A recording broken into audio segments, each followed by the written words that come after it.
আসসালামু আলাইকুম।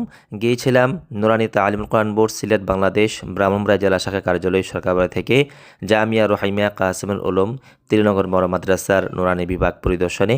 আলহামদুলিল্লাহ, নুরানি বিভাগ পরিদর্শন করে অনেক ভালো লেগেছে। মাশাআল্লাহ, অনেক ছাত্র নুরানি বিভাগে পড়াশোনা করে, তাদের তেলাওয়াত শুনে আমি মুগ্ধ হয়েছি। লেখা দেখে আমার কাছে খুব ভালো লেগেছে। প্রতিষ্ঠানটি দিন দিন এগিয়ে যাচ্ছে। মাশাআল্লাহ, নুরানি নাজারা কিতাব বিভাগ আমার জানার মতে খুব সুন্দরভাবে চলছে এবং প্রায় 350-র মতো ছাত্র আছে। প্রতিষ্ঠানটির সম্মানিত নাজিমে তালিমাত মাওলানা আমিনুল ইসলাম সাহেব, আলহামদুলিল্লাহ প্রতিষ্ঠানটি দিন দিন এগিয়ে যাচ্ছে। আল্লাহ তাআলা প্রতিষ্ঠানটি ভরপুর কামিয়াব করুক, আমিন। প্রতিষ্ঠানটি নুরানি বিভাগ নুরানি তালিমুল কোরআন বোর্ড সিলেট বাংলাদেশের পাঠ্যভুক্ত। আলহামদুলিল্লাহ, বোর্ডের পক্ষ থেকে পরিদর্শনে যাই, তো আমার কাছে দেখে খুব ভালো লাগে। মাদ্রাসার উস্তাদগণের আন্তরিকতায় আমি অনেক খুশি। আলহামদুলিল্লাহ, প্রতিষ্ঠানটির পরিবেশ অনেক সুন্দর এবং বড় মাঠ আছে এবং মসজিদরা অনেক বড় এবং বিল্ডিং আছে। আল্লাহ তাআলা প্রতিষ্ঠানটি ভরপুর কামিয়াব করুক, আমিন। আসসালামু আলাইকুম ওয়া রাহমাতুল্লাহি ওয়া বারাকাতুহু।